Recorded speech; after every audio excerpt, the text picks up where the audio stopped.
In this TreeRing Time version 8 video, we will be covering supervisors training. The specific training we will cover will be the supervisor sign-off.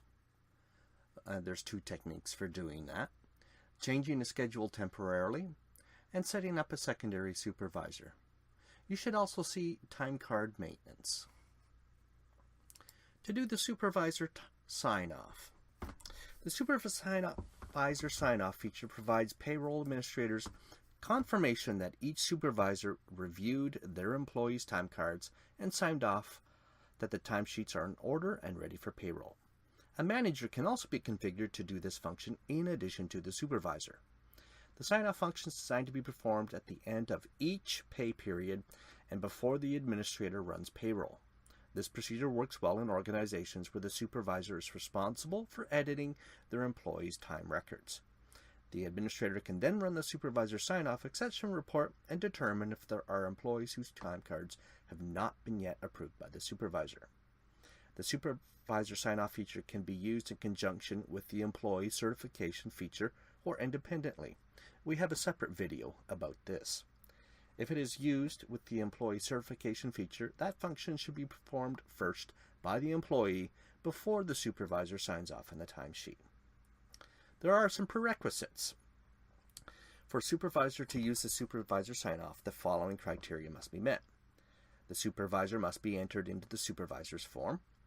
The supervisor must be assigned to the employee on the employee details form. And the supervisor must have the correct login security rights to view the employees assigned to him and her.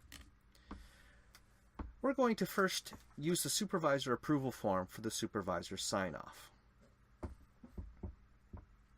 To do this, click Edits, Approvals.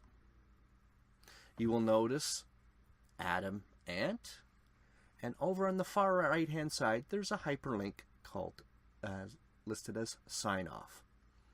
We can click Sign Off. We'll get a confirmation message clicking OK, and he is now approved. If we decided we've made a mistake, we can click the Revert button, click OK, and he returns. You can also do bulk. You can bulk sign off by clicking the checkbox and clicking Sign Off. You could do bulk reverts and click Revert. Or you can also reject this and send it back to Adam Ant. To do that, you check that and click Reject. The second technique is going into Edits Time Management and click on the timesheet, and then find the employee that you're interested in, David Campora, and then selecting the pay period that is of interest to you.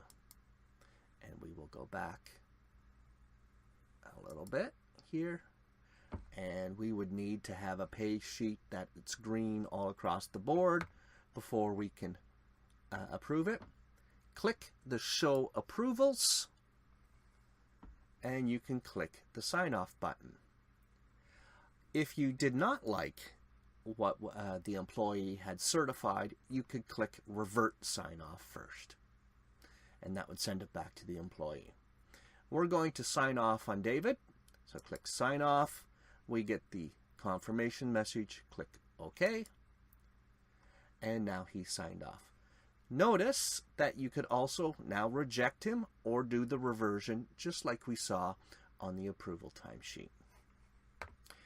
That is how you sign off an employee using the approval or the timesheet technique.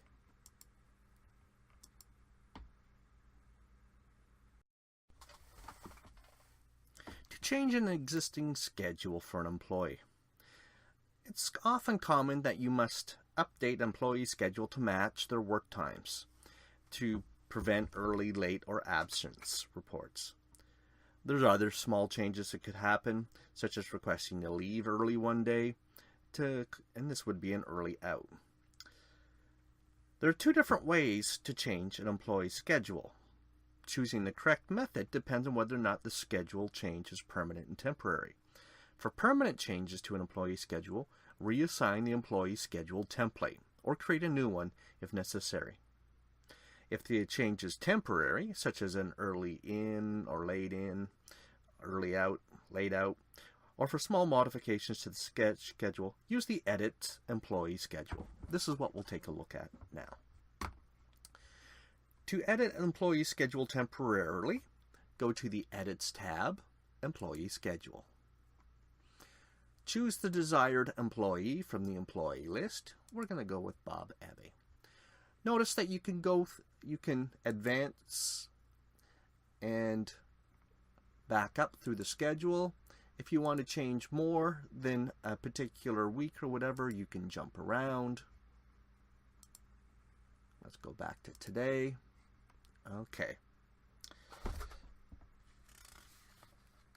To adjust a current scheduled day, just double-click on the template scheduled, and the Edit Employee Schedule comes up. Adjust the start time or the end time. I'm going to adjust the start time and click Save.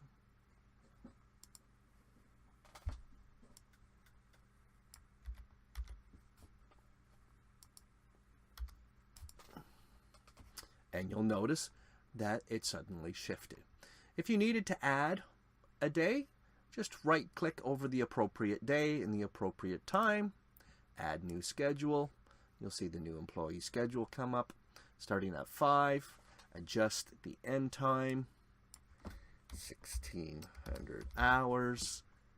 Lunch at 11, 30 minutes for lunch.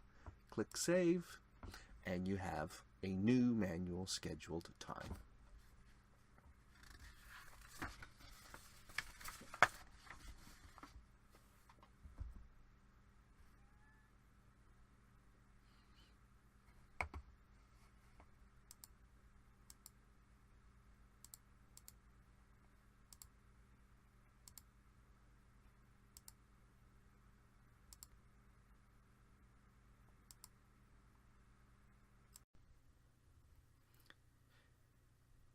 In your organization, you may wish to have a secondary supervisor in case the primary supervisor is not available due to training, sick, or any other reason. To set up a secondary supervisor, go into the Security Supervisors tab.